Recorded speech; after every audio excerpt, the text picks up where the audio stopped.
All right, what up, Knicks Nation? You get a doubleheader today. You just had Knicks Weekly with CP, and now you get Game of the Week preview with me. And let's get into it, man, because we got a stacked schedule this weekend. No better way to start off than with the Cleveland Cavaliers. So let's get into it. With me on the other side is my guy, Danny Cunningham. He covers the Cleveland Cavaliers for Locked On Cavs. And go check out his Substack called The Inside Shot, where he covers the Cleveland Cavaliers over there as well. We're going to get into everything, man. Talk about the new look James Harden, everybody else that joined after the trade, and see how these teams are going to match up. So hit that thumbs up button for you boys. Subscribe to the channel if you haven't already done so. Stay locked in. We're about to get into the nitty gritty as we always do. All right, man. And I survived the snowstorm out here. Got one more round to do, Danny. Got one more round to do. Brutal, But good man. Lord, I feel bad man. for you guys up there. I'm no stranger to that kind of snowstorm here in Northeast Ohio, but I feel bad when I saw it coming to New York. Man, it was brutal. I'm from New York, born and raised, but I've been living out here in Boston for like the last 10 some odd years. And the way that city of Boston, man, I got to gripe. I got to gripe with the city, man. I live on a corner. If you're going to be plowing the streets, don't plow into my driveway. Don't plow into the sidewalk. Like now I got to go outside. I did two rounds today. First round, I like cleared off the sidewalk. I was like, all right, gotta come back. It's gonna be like 3 inches. It's going to be a dusting. Going to take care of that. Next thing I know, I come back outside. They plowed onto the sidewalk. And I'm like, all right, man, I got to call 311, get these guys back out here. So I'm just frustrated. Got to do one more round now. It's nonsense. But I'm glad to have you here, Danny. To have you here. I'm glad that you didn't have to deal with the snow because, as you were saying behind the scenes, you were about to fly through New York going from OKC. Thankfully, you Yeah. didn't. Yeah, I changed my flight last week before I even knew the snowstorm was coming. I didn't want to be on a small plane from OKC to LaGuardia for 3.5 hours. So I said, I'll just take Mm. the bigger jet to Atlanta. And that was the best decision because every flight I would have been on got canceled. God bless, man. God bless. Well, good thing that you're back home safe and sound in the land, as I see in the side behind you. Let's get into this, man. Let's get into this. What do you think about the New York Knicks? Because this is a Knicks-centric show. I got to start off there. How do you feel about the New York Knicks this season? I find them to be pretty confusing, right? Mm. Like they had that lull after Christmas where I think they were what 2-9 over an 11 game stretch where they fell apart defensively, and since then they've been awesome defensively. I've got questions that I think I've had through previous years. Like I don't know that a team fundamentally can be awesome in the postseason when the point guard and Jalen Brunson, who's a great offensive player, and I think he's been better defensively lately. But when he's undersized and your go-to offensive big and Karl Anthony Towns is not a great defender, like I've got questions there. I don't know that the change from Tom Thibodeau to Mike Brown has really fundamentally changed them all that much. Like I think they're an incredibly talented team. And I find it funny because I think that the Cavs and the Knicks are the two most talented teams in the Eastern Conference.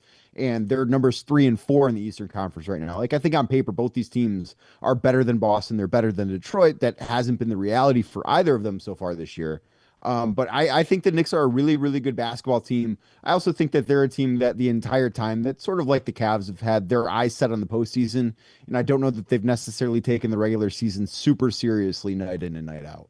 Yeah, I can agree with that. I don't think every single night they take it seriously. Agree with you both with the Cavs, but prior to the trade and even after the trade, that these two teams are the the most talented teams out of all the teams in the Eastern Conference for this season.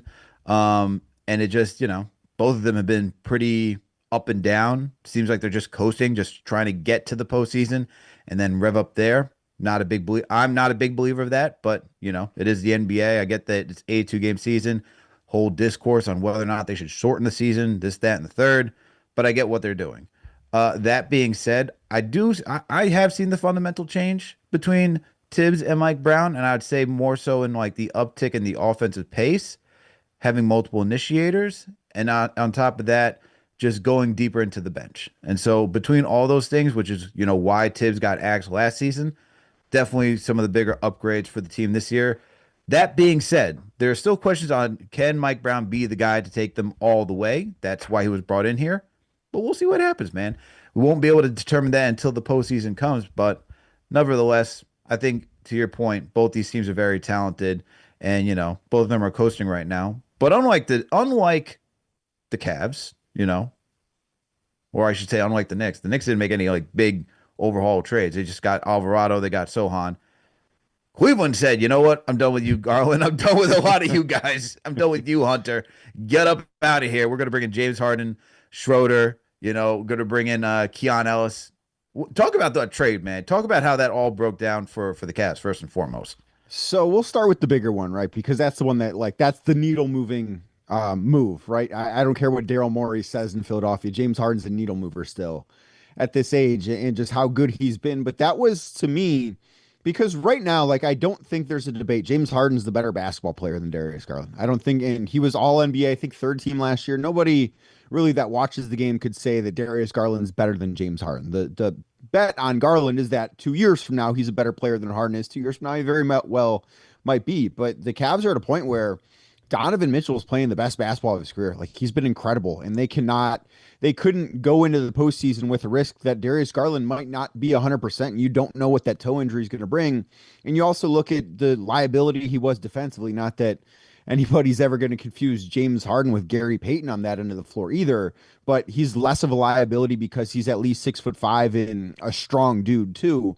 So this is to me a move that was made with the postseason in mind, but it was also a move to take a lot of the burden off of Donovan Mitchell's shoulders. Like this is a Cavs team that for the first, it really until Harden got to Cleveland, just when Mitchell was on the bench, they fell apart. Like I believe his net rating is like plus 7 point something when he's on the floor, and it's like -4, -5. The Cavs are when he's off the floor. Like it is one of the biggest swings in the league.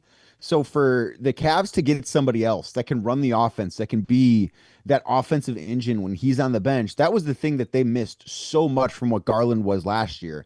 And I also think too, this move and some of the other moves that they made kind of slides other guys back into the roles that they should be. Like the Cavs asked Evan Mobley to do a lot more offensively earlier this season, and it didn't go well. Like he did not have a good start to the season. He's been dealing with the calf injury on and off really since, I mean, before Christmas. His first game back from his first calf injury was that Christmas Day game at MSG. And then he just came back right after the All-Star break from another calf injury. So he's been up and down, but I think that he's now going to be back in the role that he was so good in last year. And then the other trades too. Dennis Schroeder's been awesome for them so far. Like he's not the most efficient player, but I just think he brings an intensity. And, I don't want to make Lonzo Ball the scapegoat the way that he said he has been. But I think there's something to be said about just how bad he was. Like Dennis has just not been Lonzo Ball. Mm. And that's something that's been a big upgrade for the Cavs. And then Keon Ellis has been a defender that I think they've really missed because he's been somebody that gets a lot of deflections. He's got such a high level of defensive activity that has led to offensive success. Like he's never going to be a high usage offensive guy, and he's a good shooter. I don't know how willing of a shooter he's going to be in the postseason, but he makes a lot of plays defensively, and I think that those things have really turned this Cavs team into a team that like it was coasting, certainly. I think they were a little frustrated. They weren't better than they should or than they were, and they should have been better than they were. But now I think they really do believe they've got enough to win the title this year. Now, whether or not that happens, we're not going to find out. I don't know if the 24 regular season games they have left is enough to figure all that stuff out because that is a lot of stuff to try and get situated in a very short amount of time. But as we said, like I don't know that I can look up and down the East and see a team with more high-end talent than the Cavs have, and they've got great role players that fit too. So let me ask you this because it's so interesting. Coming into this season, I would have said, hey, based on the roster that you started with, it's kind of like a do or die situation for the Cavs because, you go out and you get Donovan Mitchell, you have all these players. This is the core four that was looked at saying, hey, this should be able to win a championship. If they didn't do this here, you probably do a more extensive blowing it up because it's like, how much further can we go? Maybe. I'm just saying. But now that you get James Harden, does it feel like it's like a soft kind of like reset where it's like, all right, if we don't make it to the NBA Finals this year because we made a big trade for James Harden during the middle of the season, can't be too upset because we didn't get a full season with him to really integrate him into what Kenny Atkinson wants to do, get him familiar with Evan Mobley and Jarrett Allen because, look, shout out to my guy Wal Mary, he covers the Clippers. He talks about the improvement for Zubac when he was out there, like him and James Harden being that 1-2 punch in the pick and roll, like really solidifying. So you look at that saying, hey, you could do that with certainly Evan Mobley, Jarrett Allen. If you give them a full offseason, they should be very familiar with one another. Do you think that's true that you got a little soft reset saying if it's not this year, it should definitely be next year? I do think that's a fair way to look at it. And, I liken this to think back to when the Cavs made a big trade with the New York Knicks back in 2015. And the Cavs got J.R. Smith and Amon Shumpert. And that's more of the secondary trade the Cavs made with Ellis and Schroeder. I think that's more of a comparable thing. But like Hmm. those guys were big impact players for the Cavs. And it wasn't quite enough time. And yeah, Kyrie got hurt and Kevin Love got hurt in that postseason. But then you saw the next season that Cavs team really figured out and they were really, really awesome. And I think that next year's team probably is going to have more returning pieces than it otherwise would have. Now, the one thing to keep in mind is the Cavs are in the second apron, and as of right now, they're projected to be in the second apron again next year. Let's say they don't get out of the second round, which is possible. Um, is ownership going to have an appetite to be the most expensive team when it's now been 3 straight years where they lose in the second round? That's a question I don't have the answer to. And that I think is the most important question because, from a basketball sense, if they don't go all the way this year, given how short of a runway it is when you acquire somebody like James Harden and make such a fundamental change to your team in February, it makes sense to say if we've got more time, we can figure this out. But when you bring in the financial implications of it and how expensive this group is going to be, then I think that conversation becomes a little bit more complicated. And I don't have those answers. Like going into this season, I thought really, if unless the Cavs won the title or lost in the finals in like 6 or 7 games, you could say, okay, well, if the ball just bounces a different way, they win the championship this year. I thought we would see them make significant changes. I thought Darius Garland would probably be gone. I thought Jared Allen would probably be gone this upcoming summer. But now, because they've made these changes, I do think if they don't win the title or if they don't get close to it, I think it makes more sense to try and run things back with this group for a second year as Mm. opposed to what it would have been had they not traded for Harden earlier this month. Let me ask you this now. Harden, the rumors were that he wanted a contract extension with the Clippers. He's got a player option going into 26, 27. Do you think he declines it? They readjust to extend him? Or do you think he just opts in and then gets an extension? What do you think the Cavs are thinking in that aspect? I wouldn't be surprised either way. Like James Harden is going to be on the Cavs next year, and he's going to be taken care of financially because he didn't have a no trade clause, but he had veto power. What the actual difference is, I don't know. But like he picked Cleveland as where he wanted to go, and knowing the businessman that James Harden is and has openly talked about this stuff. He's not in Cleveland unless he has reassurances that he's going to get paid this summer, whether it's, maybe declining that player option and signing a new 2 year contract that maybe is a little bit less annually, but more guaranteed money than what he has, or maybe it's picking up that full player option, which I guess is like it's a weird mutual option where there's an opt out date from the team earlier on, but he's guaranteed like $13 million. It's a different contract than we're used to seeing, but it's really difficult for me to see a world in which James Harden is not part of the Cavs next year and probably the year after that too. And then anything after that, I don't know. Like then you start getting into really his late 30s and we don't know who James Harden's going to be at that point, but like this was a trade that was about more than just the 2026 postseason. I think it was about 2027 and 2028 too. Okay.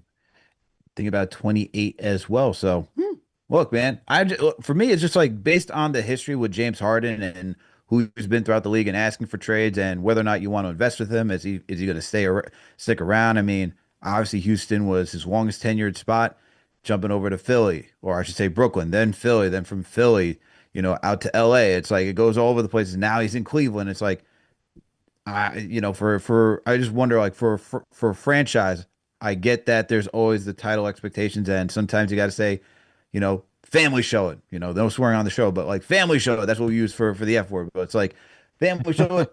Let's go for it. Let's do it, man. We got to go all. We got to figure this something out, man. The last thing that we were doing wasn't working, so I get it. I'm just curious to see how it all works out, Well, man. I do think too, sometimes you need like a mercenary type. The thing that I think feels so much different about watching the Cavs now versus watching them when they had Garland before they made this trade, like everything because of where Donovan was at in his career when they traded for him, like he didn't feel like they just brought in this superstar. Like he was an awesome player, but he's gotten better in Cleveland than he was in Utah. And he was in his mid 20s still. It's not like he was this established all NBA player type of guy when they traded for him. So everything felt super organic. Like it felt like you watched this team grow together. And now it feels like James Harden is this mercenary that was brought in to help bring this team a title. And sometimes you need a little bit of that. And I think that that's kind of part of the line of thinking for the Cavs too. Yeah, different swagger, man. You want to add a little different swagger to your game. I get it. And speaking about adding a little different swagger to your game, look, gotta shout out our sponsor. All right, Danny. And that is Fabletics. And let me tell you something about Fabletics, all right? I want to feel fresh. I want to feel inspired when I go to work out. And so that's why I go out and got some Fabletics, man. So the problem is when you go out and you're buying like new equipment, sometimes like it gets too expensive, but that's where Fabletics comes in, okay? And that's why I joined Fabletics VIP, which has changed my entire game. When I signed up, I got 80% off of everything, and I thought it was too good to be true. It's not the quality that surprised me. It was the quality, it's not. And it was the quality that did surprise me. Sorry. Premium fit, durable, comfortable, that kind of activewear you'd normally pay way more for. I won't name some brands, but we already know who I'm talking about.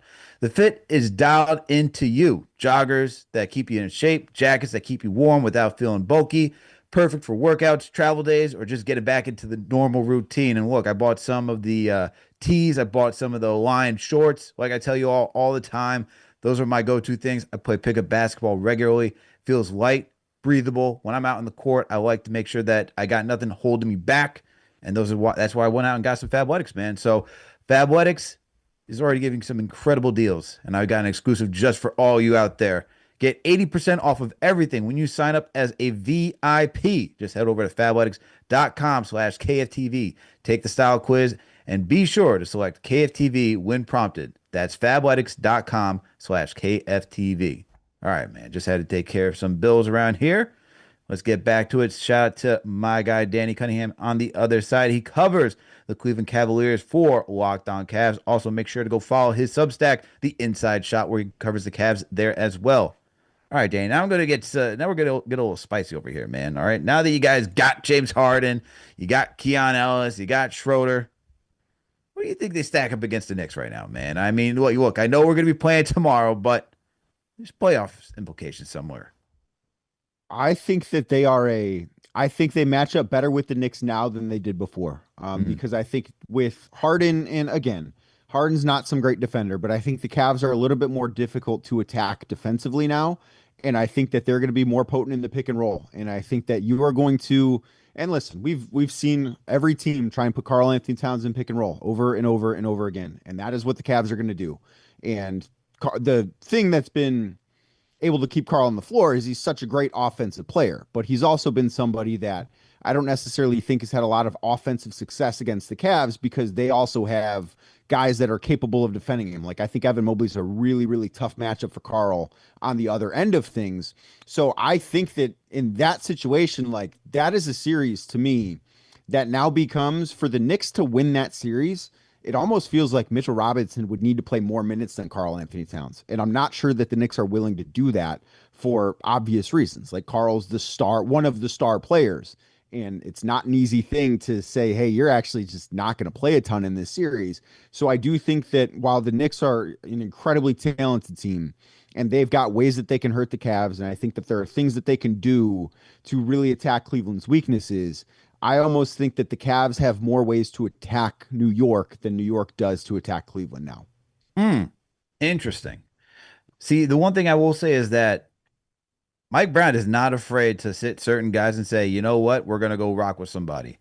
And we've seen that with Mikal Bridges. We've seen that with he's actually benched Karl Anthony Towns in the fourth and rocked with Mitch. So I'm more than confident that if he sees a scenario where he needs to roll with a certain player, he'll be more than happy to do that. Even with Landry Shamet, he has gone with Shamet to close out games. He in the most recent game against why am I blanking on who Houston? Against There we go. Houston, you did it. Yeah, Yeah. yeah. We played Chicago last night, so just trying to remember who we played. But against Houston, he closed out with Alvarado on the court, Landry Shamet.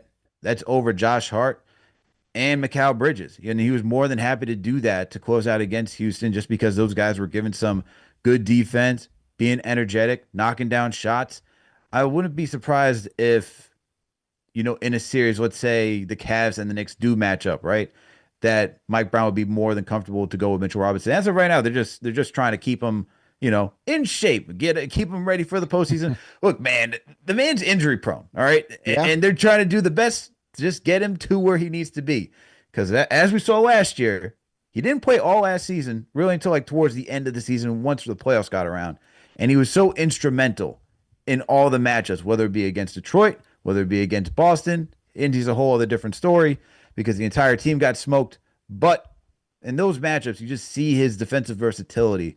And so we remember what he did against the Cavs when, first time that whole, oh, New York wanted Donovan Mitchell, and now they got to go with the second prize in Jalen Brunson. And then we saw how that ended up. So I actually think it's good. I think if that was a good matchup, I think they both still match up fairly just fine. Personally, I think if anything, the only way to really slow down this team is if you can do what Detroit does, which is force Brunson to be the sole initiator. Because if you can't do that, then this team is going to be running all over the place and doing backdoor cuts, and just finding guys and moving the rock as normal. I am interested to see how the Cavs would defend Jalen Brunson. Because like right now they've gone out there and they have played with Harden in the fold one game, really. I guess one and a half. I don't want to count Brooklyn like that. Nets team is so bad, man. So really it was just the Thunder game, and they started Harden and Mitchell, Mobley and Allen, and then Dean Wade was that fifth starter. And I think that they have him as that fifth starter, not just with New York in mind, because so far this year, Brunson is 0 of 11 shooting when Dean Wade's defending him. But I think like he's also the guy they want to match up on Jaylen Brown, and who knows if Jason Tatum's coming back, and Cade Cunningham too. So like I'm interested what those types of matchups look like for Cleveland defensively, too, more than anything. Okay. Yeah. And look, I think defensively, that is the most intriguing part. I think for me, it's if I was to wonder who is guarding James Harden, and I think that's going to be the answer we get tomorrow, just because it's one thing to have Garland who he uses more speed. He's not a speedster like De'Aaron Fox or Tyrese Maxey, but he does have speed, right? Mhm. But I think you could still rely on someone like Josh Hart or even a Mikal Bridges to guard him. Even though Mikal is not the most laterally quick guy, you'd still can say, all right, the wingspan will be good enough just to slow him down. James Harden is different, as you mentioned earlier. Like he is a bigger guy, he is stronger, he knows how to use his body and just like nudge guys off the track so that way he can get to where he wants to go. That's a little bit more of a challenge. I would expect probably Josh Hart to get that assignment tomorrow just because of the physicality that he would bring. But it does bring some interesting concepts. Whereas you have OG, who's your best defender overall. Where do you want to match strength with Harden? Do you want to try to gamble with Hart on Mobley at matchups, or do you even say? And I'm just thinking about different variations, but I'm not even just thinking about the starting lineup. But it's like, do you want to go that route where you say, I'd rather slow the engine at this point? Because that's really what you brought Harden in to be. Because Garland wasn't doing enough as a playmaker, where Harden already has come in. I think he's averaging close to what, 9 assists per game at this point. Yeah. Yeah, Yeah. so it's like He's that. been an incredible passer. Like that's the thing I've been so impressed with is that because he's not really tried to score the ball yet. We've not seen a big James Harden scoring night so far for the Cavs. Yeah, and I feel like every time for the few times I've tapped in, it's just like it's him being that facilitator, which he was doing out in L.A. And I'm like, that's what they needed. Somebody who can just like organize everybody and get everyone going. And that's where he's at this career. I don't think he wants to be that guy who he was out in Houston and just take like 20, 30 shots and just try to be the sole guy anymore. He's got more than enough guys that can help do that around him in Cleveland. So that's where I'm thinking like, would you rather have OG just try to slow him down and stop everyone from getting into like rhythm because that's what his job is now for Cleveland? That's why I'm curious to see what tomorrow like happens tomorrow. Or does Mike Brown just go with what might be the other alternative, which is all right, we're going double big. Mitch, you're going to be starting. Cat, you're going to the four. We're just playing big. Josh, you got to go on the bench for a little bit.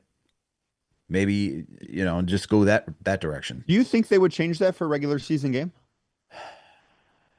Like, because that to me is like, okay, the series is tied 1-1, or maybe it's game four and the Knicks are down 2-1.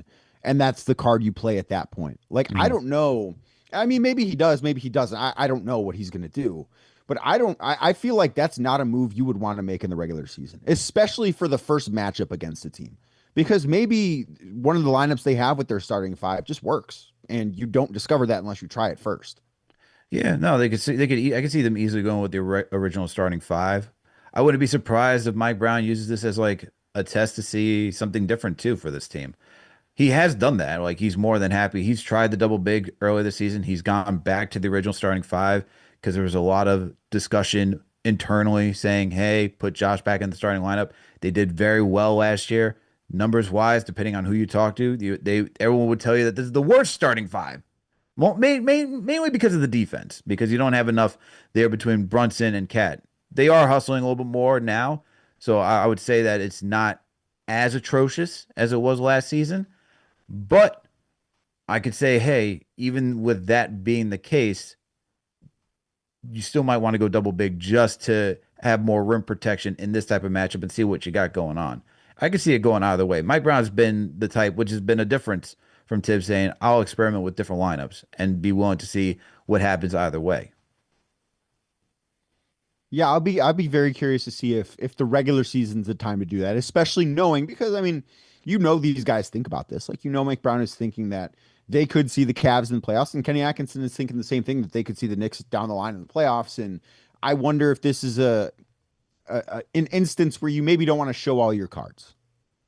A little gamesmanship, you're saying, Danny. A little A gamesmanship, little bit of say. gamesmanship, maybe. You never and like I think that would be more so on the part of the Knicks than the Cavs because like the Cavs are still trying to figure out who they are. They don't have all the I mean, there are thousands of possessions, right, with the Knicks starting five between last year and this year. Like it's not they know what that group is, where the Cavs have had two games where they've started the group that they're probably going to start on Tuesday night. So I think that the gamesmanship aspect would be more so from the Knicks because the Cavs are just kind of trying to figure out what works still. Like they don't know who they are at this point still, and they're still learning and growing and developing into a new basketball team basically. Sure, they are. And you know what? Let's get into it then, because let's get into tomorrow's matchup because we've gone through all the storylines. I think at this point it is, hey, mano a mano at this point. It'll be the last regular season matchup between these two teams. Knicks have won the first two. And going into this one, I'm very curious to see now how this team handles the new look Cavs and how it all plays out. But I think the biggest thing regarding the Knicks is it's always going to be a task for them is can they just stop the three? And that's I'm always saying this, Danny, just because they are probably one of the worst 3-point defensive teams out there. Like they make woeful teams look great. Shout out to my guy Evan who covers the Cavs for Right Down Euclid. He came on here not too long ago before the Christmas game, and he said, Cavs aren't a great 3-point shooting team. I was like, you watch. Cavs are going to have a great shooting night on Christmas Day against New York, and that they did. They shot over 40% that day. But still, this is something with somebody like James Harden. That is a guy like between him and Donovan. Do not give opportunities like that. So I'm wondering in this case, can they actually, guard the perimeter? Because look, I know James Harden's going to try to get into the pick and roll. I know Donovan will do the same thing, but you just can't leave these guys on the perimeter because if these guys start bombing away and just hitting shots, then you're playing catch up all game long, and that's going to be even a tougher challenge to match. Yeah, and to your point, like the Cavs earlier this season were not a great 3-point shooting team. They've been a lot better recently. It started a little bit before Christmas that like I think the week of Christmas is kind of when it started to turn around. And part of that was Sam Merrill was out for so much of the season. Like he missed with a hand sprain. He missed about a month. And he's been one of, if not the best volume 3-point shooters. Like he's shooting, I think, 46% on like six threes a game. He's been incredible. He hit, I think, five or six threes against OKC on Sunday. He had 20 points.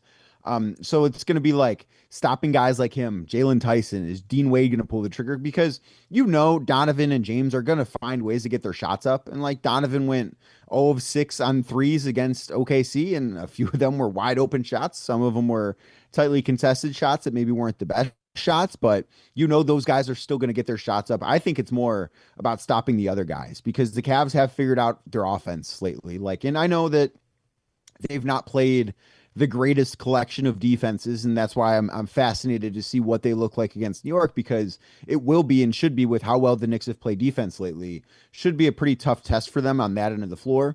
But since February 1st, the Cavs offensive rating is like 124.9 or something Wow. absurd like that. It's through the roof while they're trying to incorporate new pieces.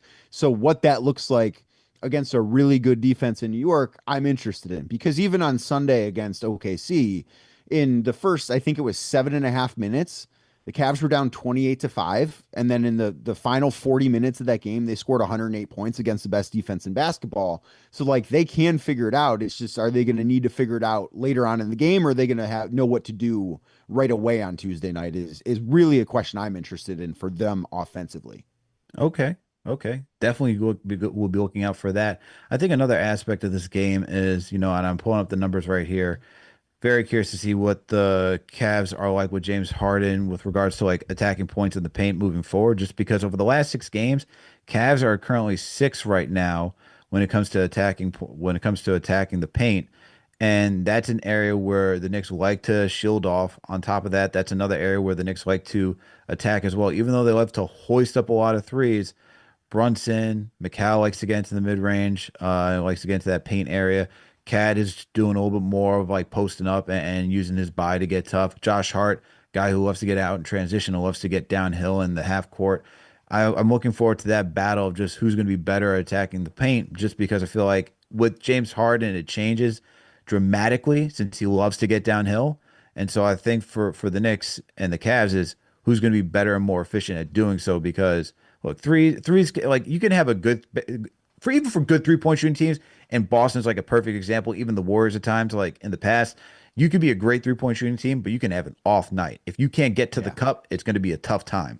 So I'm very curious to see who will be more successful in tonight's matchup in attacking the paint. Yeah, I mean that number, the 3 point stuff can kind of come and go as you mentioned, but the Cavs have been better getting into the paint lately, and a big part of the reason why they made the trades they did, and it's not just the Harden trade, but it's Schroeder too, is Donovan was really the only guy that was capable of just beating somebody off the dribble and getting into the paint. And that was an area where I think you saw, if you watched the Cavs, you saw that Darius Garland wasn't right with that foot. Like he didn't have that same quick burst off the bounce that made him so important last year. And a guy like Lonzo Ball took, I think, in 35 games, took 25 field goal attempts or 24 field goal attempts inside the paint the entire time. Like it was just not part of his game. And the Hmm. Cavs missed that so sorely offensively. So having Harden, even having Dennis Schroeder, who hasn't been the most efficient guy, but he's put enough pressure on the rim that the offense still looks really good when he's on the floor because it's making defenses commit to him where he's either getting to the basket or he has been a good assist guy. Like I think he had 7 against OKC. So that is something that like has been a big shift for them is they've been able to get to the basket more from the perimeter than they could before these moves.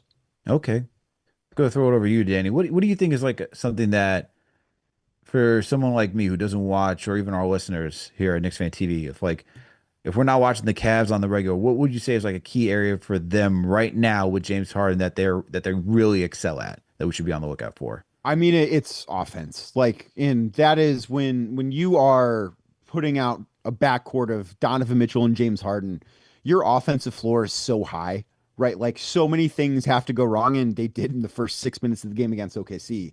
But so many things have to go wrong to not be elite on that end of the floor, and that's what the Cavs have been. Like, they've just been dominant offensively, but they're still figuring things out. And one of the things that I think is really interesting as far as what the Cavs are trying to do is they don't know what lineups work, what lineups don't work yet. And if you think back to Christmas Day, in that third quarter, part of the reason why the Cavs were able to build that lead, which I think got as high as 18 before the Knicks came back and won, was because of how good Jalen Tyson was, right? Like he was in the short roll, he was making floaters, he hit a couple of threes, he was just fantastic in that third quarter. And they don't necessarily have the same role for him.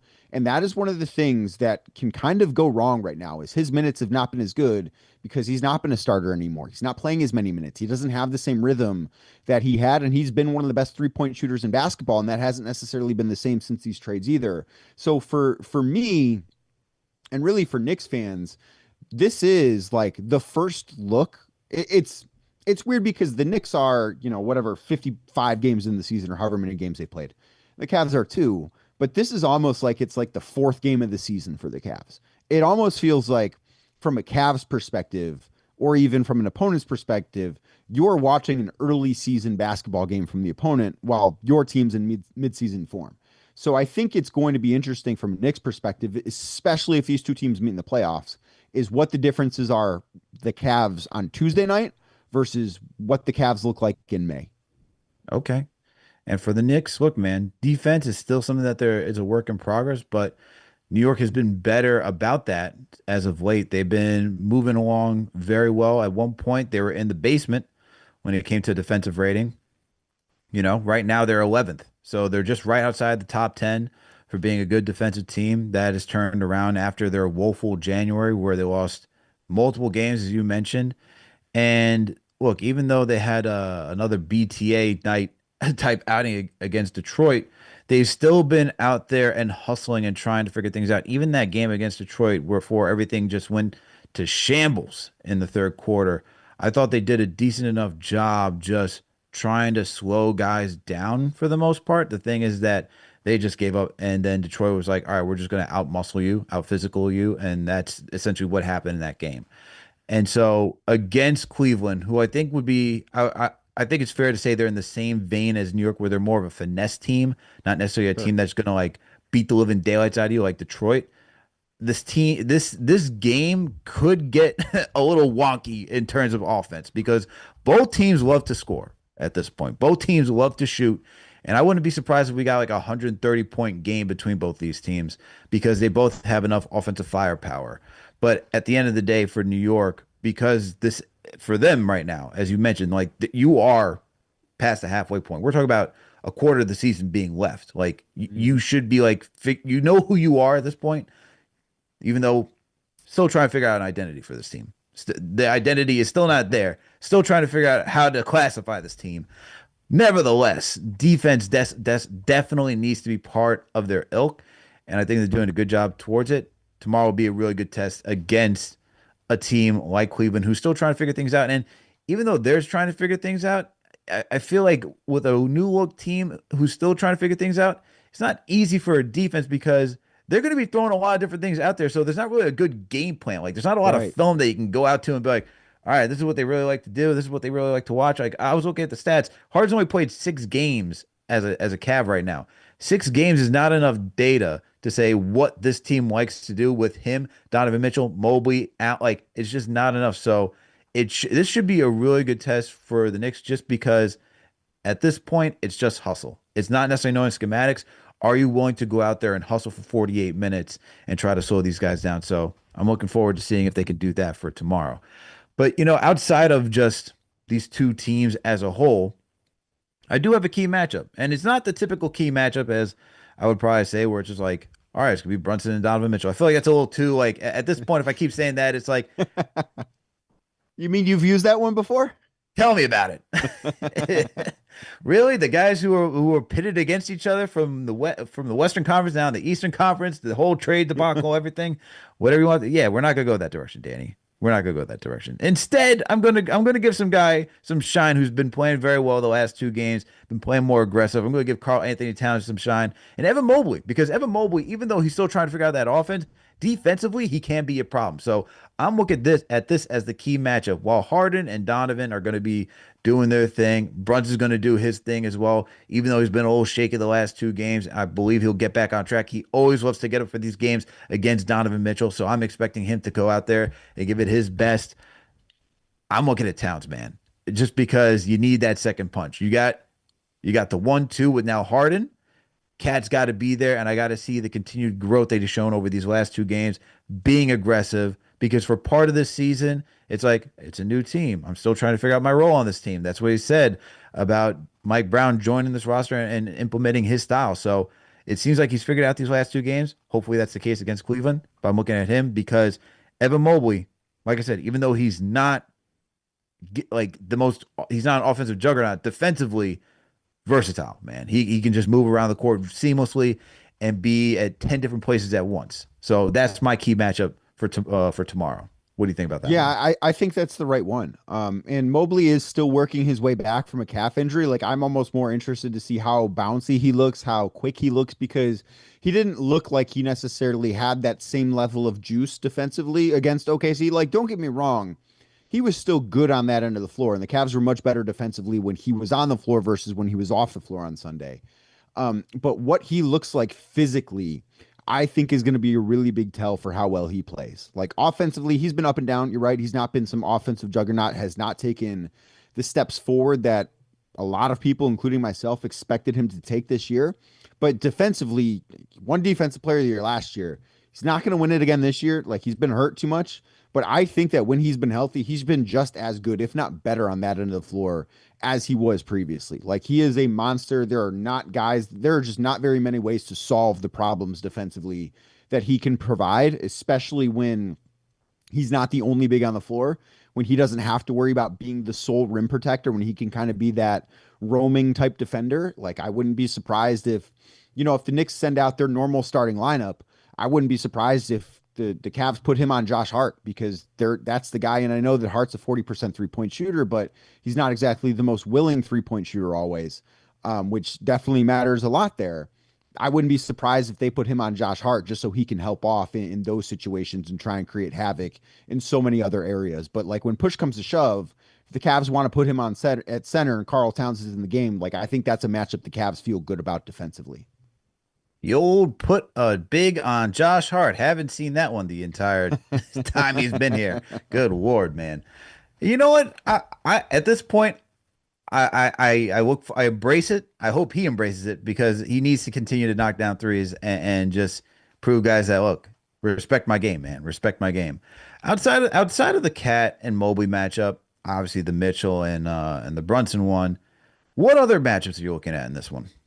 So for me, it's kind of the one you touched upon earlier. Like, who defends James Harden? Do they want to put OG on him? Do they want to put Josh Hart on him? Like, what do? Because this is the first time that any of us are going to watch the Knicks try and defend a James Harden pick and roll when he's playing on the Cavs. And how do they want to line up against him, especially when, the Cavs also have Donovan Mitchell on the floor? Like, it's one thing when Donovan and Evan are on the bench and maybe you have a lineup of James Harden with Jared Allen and maybe Sam Merrill, Dennis Schroeder, Jalen Tyson. Like, I think that's a less important way to line up because you only have that one creator. But when you've got two all NBA caliber guards on the floor, what do the Knicks do defensively? Like that to me is one of the things, and this is not a Knicks specific thing as I watch the rest of the year with the Cavs. It's, when they play Boston 10 days from now, when they play Detroit on Friday and then again next Tuesday, how are teams choosing to defend the Cavs? Like, are they putting their best on ball guy on James? Who are they putting on Donovan? Like that to me, and we are going to get our first glimpse of it for a good Eastern Conference team on Tuesday night against New York. Like what they line up in that way, I think is really going to be interesting, and how the Cavs choose to line up defensively too. Like I would imagine, as I mentioned, Josh Hart's probably going to be defended by Dean Wade. Jared Allen will probably defend Karl Towns, or excuse me, Dean Wade's probably going to be on Jalen Brunson. Mobley will probably be on Josh Hart, and then you've got OG and Mikhail defended by some combination of Donovan and James Harden. Like, what does that look like? It's just there are so many questions that I have about the team I cover because the sample size is still so small. It is really small, and I'm very curious to see what the Knicks do. Like, I think that could be the title of this thing. It's like we're both very curious because, like, look, Yeah. with two guards like Harden and Mitchell, it's not easy. And like I would say, hey, you could put OG, but then it's like this is where I say I would not be surprised if they go to the double big because if you go with the traditional starting lineup, that means the way I would have to think about it is that you're going to put Brunson on your weakest offensive player. But then you got OG if you just went up and down the lineup, like I don't know if I want to waste OG on Mobley just because of his strength, even because Josh Hart is undersized. 6'5", guarding a 6'9", 6'10" guy is not necessarily the thing you want to see out there all the time. Somebody could just shoot Right. over him. So like I would say in that case, why not put OG on him, leave Cat on Jared Allen because Jared Allen's not going to be some guy taking off the dribble and Cat doesn't have to expend that much energy to guarding Allen. So that could work out right there. And then you got McCall on Donovan. And so this is where it's like you put Brunson on on the weakest offensive player, and then you put Josh Hart, I guess, on James. But that to me is still like Josh can compete. I'm not going to knock Josh Hart's defensive game. He's not a lockdown guy, but still like it's muscle versus muscle. At some point, like Yeah. James Harden is also James Harden. Like the guy is a prolific offensive player. So Yeah, I do think that's a gonna be little a bit of question. the danger there with Towns on Allen is you're going to see a ton of Josh Hart and or even, try and get Josh Hart onto Dean Wade and get Jalen Brunson onto James Harden, and you're just going to try and see them put Karl Townsend pick and roll with Harden and Allen. Like that is the thing that you're going to see over and over and over again. And so that's why when you say like I would not, that's why I'm saying I wouldn't be surprised if Mike Brown goes with this because I know you're saying, hey, maybe you wait for that card to go into the postseason.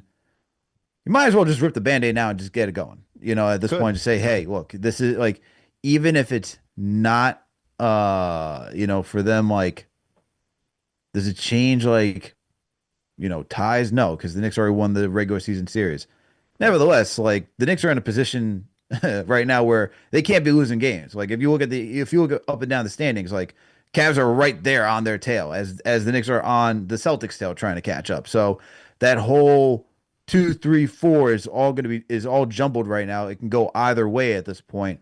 So I don't think Mike Brown is willing to give up too much wiggle room right there, which I think is why it's a good reason for him to say, you know what, let's go double big tomorrow. Let's try that lineup. Put Hart on the bench for this one. Put OG out there because at least you could say, hey, we'll have Mitch guarding the rim. You could put Towns on Mobley, and then you could put OG on Harden. You still get Bridges on Donovan, and there that matchup seems a little bit. It seems much better defensively than what we were talking about prior to with the original starting five. So I would be in favor of seeing that. Curious to see what Mike Brown does, man. Back to using the word curious. Curious to see what he does tomorrow against them. And you know what? You don't got to be curious about, Danny. That is Mando. All right. Shout out to our other sponsor, man. Mando. You don't got to be curious about Mando. Why? Because they are the best in the game of eliminating bad habits and bad vibes. Okay. And look, Mando whole body does a lot for you. I've been using Mando as part of my daily routine. And what I love most is the confidence it gives me. This isn't just for your pits. Mando is a whole body deodorant, safe to use anywhere pits, thighs, feet, anywhere you need it.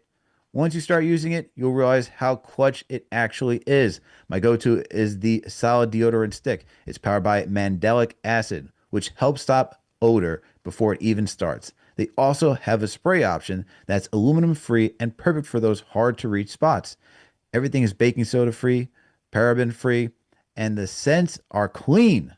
Bourbon leather, clover woods, pro sport, all fire options. Mando was actually created by a doctor who saw how normal body odor was being misdiagnosed and mistreated.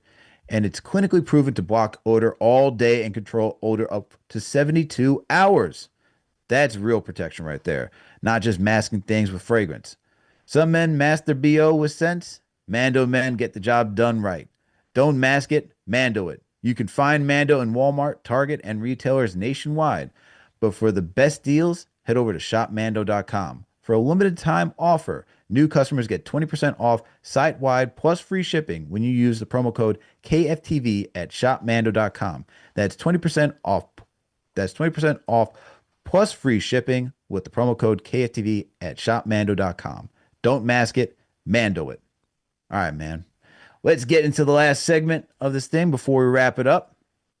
That is our X Factors for tomorrow's game. So, Danny, since you are the guest, tell me who's your X Factor for the cast for tomorrow. So I've got Sam Merrill, who, as I mentioned earlier, has been one of the best shooters in basketball all year. He hit 5 threes against the Thunder on Sunday. He has been fantastic for Cleveland, and he has developed into a guy that's been so much more than just, yeah, I'm the guy you're going to leave in the corner.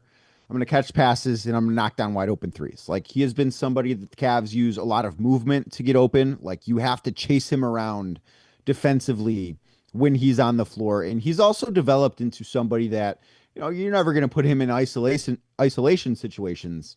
But if he's got to put the ball on the floor 3, 4, 5 times and get to a shot, he's been capable of doing that. And like that has been something that has been a big addition to Cleveland's offense. And he's been so good lately. Like I said, he had 20 points against OKC a few nights back. He had the last game before the All-Star break, I should say, had 32 points in a game against, again, the Washington Wizards, who aren't very good, but for a role player off the bench to go out and have 32 points and hit, I believe it was 9 threes in that game, like you've got to have it going. And he's been one of the best shooters in basketball. And if he has it going on Tuesday night, the Cavs are awfully difficult to beat when he starts knocking down threes. Okay, so you're going with Sam Merrill as your X Factor. I'm going with Mitchell Robinson. That is my X Factor for tomorrow's game, just because You mentioned it. The James Harden pick and roll, man. It is the most diabolical thing in the NBA. And I know that we haven't really seen a lot of James Harden just because his teams haven't really been in the postseason like that for the last couple of years. But look, in this case, you just can't give any leeway when it comes to watching the James Harden Donovan Mitchell show. So I think you're going to need that paint protection. That's where Mitchell Robinson comes in, man. One of the best paint protectors. And on top of that, he's very switchable on the perimeter as well. He's got the mobility to do so. So in this matchup, I'm looking for him to like slow down the Cavs, whatever they're trying to do offensively, and to give some more protection so that way guys can be on the perimeter, just so that you have that safety valve with Mitchell Robinson back there. So he's going to be my X factor for tomorrow's game. Hopefully they go with the double big, slow this team down. It should be a very fun matchup, Danny. Looking forward to it. And Yeah, I appreciate can't wait. Yeah, man. Can't wait. And appreciate you for coming through, my man. So let the listeners know where they can find you. If you got any work up and coming, we should be on the lookout for. Yeah, you can find Locked On Cavs anywhere you get your podcast. It's Apple, Spotify, YouTube as well. Also, my Substack, as you mentioned earlier, the Inside Shot, right about the Cavs just about every single day. Recently wrote about the defensive activity that Keon Ellis and Dennis Schroeder had brought to the team because everybody, as you might imagine, has their eyes on what James Harden has been doing, but those two role players the Cavs got have been pretty good too. Yeah, okay, there you have it. Sorry, I hear my son screaming in the background, so I'm very curious to see what's going on over there.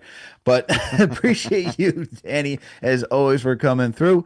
And shout out to Danny, man. Make sure to give him a follow. Make sure to check out his Substack. Make sure to go check out Locked On Cavs and see his coverage. I know what's going to happen because it always happens between both these two teams when they face off.